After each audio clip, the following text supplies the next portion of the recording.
วัสดีผู้ชมกลับมาพูดคุยกับเช่นเคยถอดทามกับแม็กในวันที่14พฤษภาซึ่งเรื่องของ EP นี้ก็มาเล่าว่าปัจจุบันเนาะ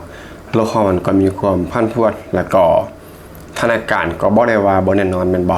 เรื่องของการท่องเที่ยวของประเทศต่างๆมันก็พันพวนไปตามๆกันและแม็กก็ได้นั่งคิดว่าปีนี้การท่องเที่ยวของไทยนี้จะทะลุ35ล้านคนได้หรือบ่เนาะซึ่งแม็กต้องบอกว่าแม็กได้ไปจากที่สงสัยแล้วก็ได้ไปวิเคราะห์หาข้อมูลรวบรวมมาเป็น EP นี้เพื่อนำมาพูดคุยแล้วก็วิเคราะห์ท่านผู้ชมเฮาบ่ได้มโนเองตามตรรกะตามความคิดของตัวเองเนาะเฮาเอาข้อมูลมาประกอบบวกกับการวิเคราะห์ออกมาซึ่งมันความเป็นไปได้ก็มีประมาณนี้ท่านผู้ชมจะทะลุ35ล้านคนหรือบ่ในปี2026นับเฉพาะแต่ต่างชาติท่านผู้ชมนักท่องเที่ยวต่างชาติที่เดินทางไปเที่ยวที่ประเทศไทยเดี๋ยวไปพูดคุยกันก็อื่นเมื่อเขาต้องมาบอกถึงตัวเลขล่าสุดเนาะนี่คือจุดเริ่มต้นของการวิเคราะห์เลยก็ว่าได้เฮามาเบิ่งว่าในไตรมาสที่1 5ไตรมาสที่2 1ไตรมาสจะมี3เดือนแม่นบ่ฉะนั้นเฮามาเบิ่งว่าไตรมาสแรก5ไตรมาสที่2นี้จะตัวเลขท่องเที่ยวเข้าไทยนี้จะพุ่งถึงขนาดใดซึ่งเป็นข้อมูลพื้นฐานในการวิเคราะห์ว่าสิ้นปีตัวเลขออกมาจะหน้าตาประมาณใดท่านผู้ชมซึ่งในไตรมาสแรกของปี2026ตั้งแต่มกราคม5มีนาคมเนาะก็3เดือนแรกต่างชาตินั้นเข้ามาเที่ยวไทยประมาณ 9.3 ล้านคนท่านผู้ชมเหลือประมาณ9ล้าน3แสนคนซึ่งเฉลี่ยแล้วก็ตกเดือนละประมาณ 3.1 ล้านคนซึ่งก็เป็นเกณฑ์ที่ว่าดีเนาะอยู่ในเป้าหมายที่ชัดเจนสำหรับการท่องเที่ยวของไทยนี้เดือนหนึ่ง3ล้านคนท่านผู้ชมเป็นตัวเลขที่ Amazing หลายและเมื่อรวมถึงวันที่26เมษายนนี่คือข้อมูลที่ล่าสุดแล้วท่านผู้ชมแน่นอนเนาะปัจจุบันนี้วันที่14พฤษภาคมแต่ว่าข้อมูลล่าสุดที่ได้ประกาศออกมาก็วันที่26เมษายนของปี2026นี้ตัวเลขสะสมพุ่งไปถึงประมาณ 11.36 ล้านคนหรือว่า 11,360,000 คนสร้างรายได้กว่า 5.55 แสนล้านบาทก็เกินครึ่งล้านบาทแล้วท่านผู้ชมเกินครึ่งล้านเนาะนี่คือสัญญาณที่ดีที่ว่าแสดงถึงการฟื้นตัวอย่างต่อเนื่องของการท่องเที่ยวไทย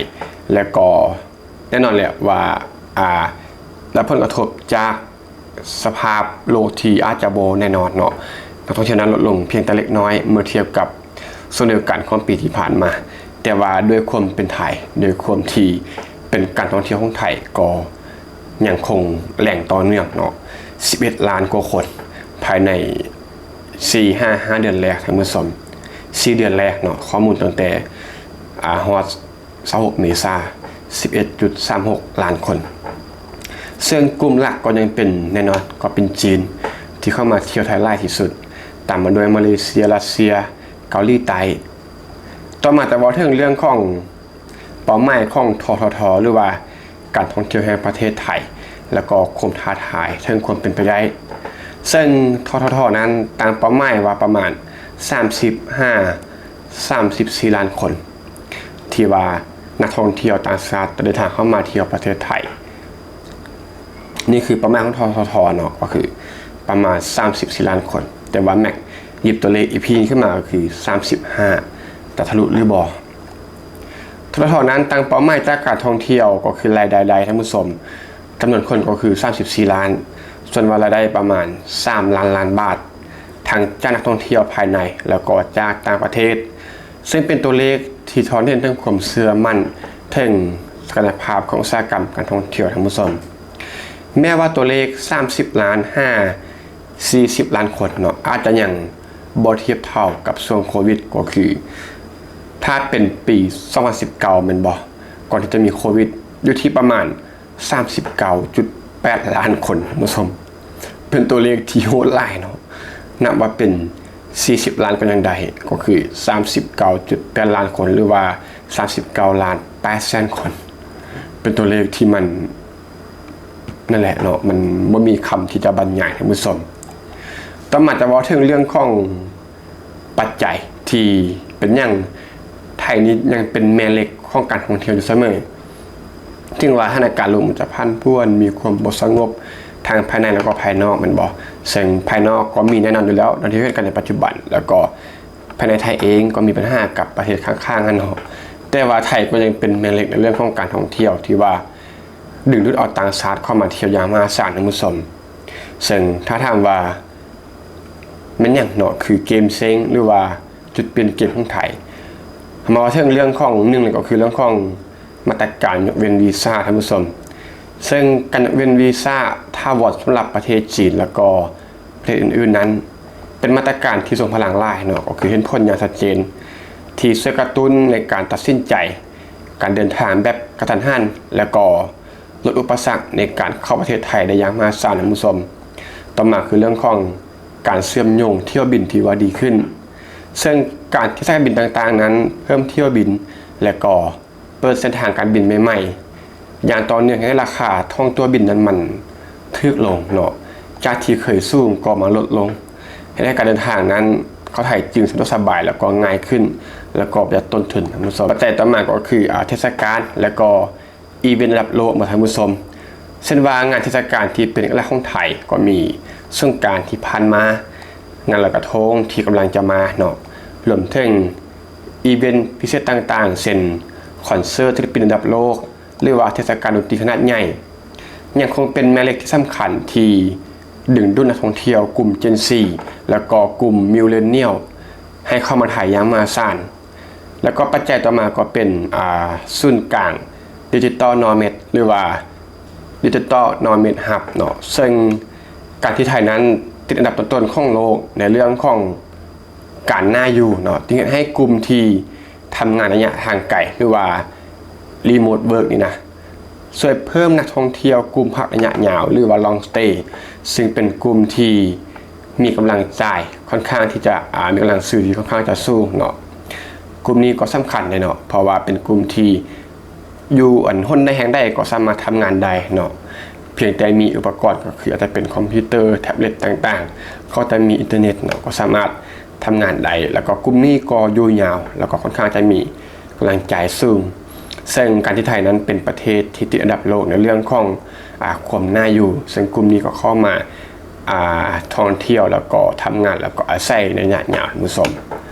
และต่อมาก็ว่าถึงช่วงพีคหรือว่าพีคซีซั่นที่เงินสะพัดนี่คือช่วงใดของปีเนาะที่ว่าเราจะเข้ามาไทยหลายที่สุดท่านผู้ชมก็แน่นอนว่าเป็นปลายปีหรือว่าเป็นช่วงไตรมาสที่4ของปีก็คือเดือน10แล้วก็11 12ซึ่งคาดการณ์ว่าจะเป็นช่วงที่ตัวเลขนั้นพุ่งขึ้นสูงที่สุดโดยเฉพาะก็เป็นเดือนพฤศจิกายนและก็เดือนธันวาคม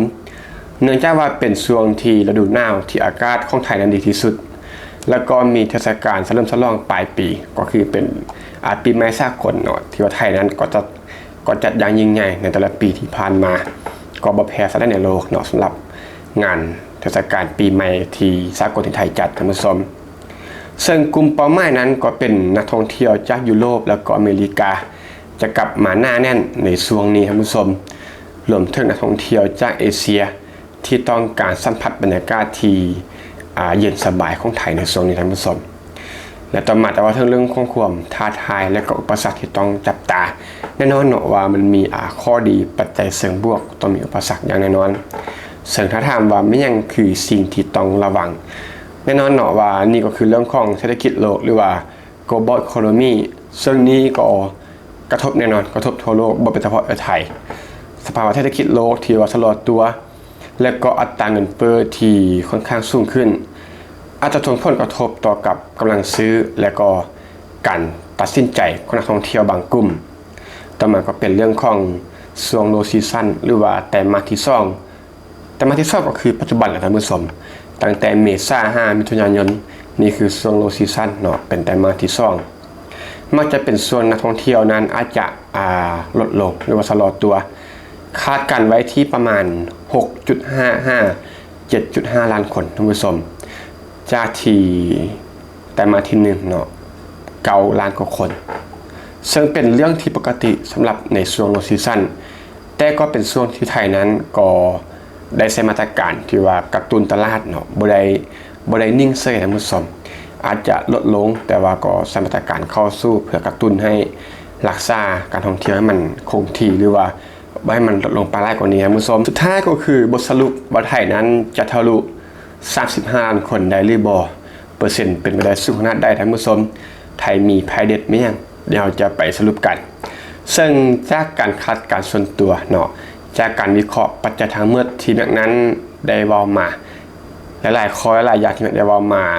ที่ผ่านมาข้างบนนั้นแม่คิดว่ามีโอกาสอย่างแน่นอนที่ไทยนั้นจะทะลุ35ล้านคนอยู่ที่ประมาณ 70% ท่านผู้ชมเกิน 70% บ่หลุด 70% ที่ว่าไทยนั้นจะมีโอกาสทะลุ35ล้านคนเพราะว่าปัจจัยที่มันได้เว้ามาแล้วเนาะมันนับสนุนหลายอย่างแล้วก็เรื่องของแม้ว่าเศรษฐกิจโลกนั้นมันจะพันป่วนมันบ่อัตราเงินเฟ้อต่างๆแต่ว่าประเทศไทยนั้นก็ยังมีเสน่ห์ที่ว่าทดแทนได้โดยเฉพาะก็คือเรื่องของความคุ้มค่าหรือว่า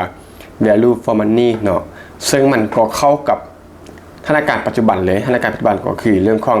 เงินเฟ้อมันบ่อัตรากำลังซื้อมันไม่ลงแต่ว่าไทยนั้นขึ้นซื้อเรื่องของความคุ้มค่าอยู่แล้วนักท่องเที่ยวนั้นจึงมักเลือกไทยในช่วงที่ฟืดเคืองเนาะอาจจะเที่ยวได้บ่เต็มประสิทธิภาพการจับจ่ายต่างๆไทยก็คือคุ้มค่าและก็มีความให้ประสบการณ์ที่ว่าดีก็คือคุ้มค่าแล้วก็เกินคุ้มด้วยซ้ำสำหรับเงินที่จ่ายในประเทศไทยท่านผู้ชมเมื่อเทียบกับประเทศอื่นในยุโรปนี่แหละก็คือเป็นสิ่งที่ไทยนั้นได้เปรียบแล้วก็โดดเด่นและท่านผู้ชมที่ว่าฟังมาจุดนี้เนาะคิดว่าปีนี้นักท่องเที่ยวต่างชาติเดินทางเข้ามาเที่ยวไทยนี้จะทะลุ35ล้านคนหรือบ่ซึ่งเป็นสิ่งที่บ่ถูกบ่ได้ผิดเนาะเราสามารถคาดการณ์วิเคราะห์แล้วก็แลกเปลี่ยนเข้ามาแสดงคอมเมนต์ส่วนตัวเข้ามาได้พูดคุยกันแลกเปลี่ยนกันที่กล่องคอมเมนต์และพีนี้ก็ต้องขอบคุณทุกท่านที่มารับฟังพบกันใหม่พีต่อไปก็ขอบใจ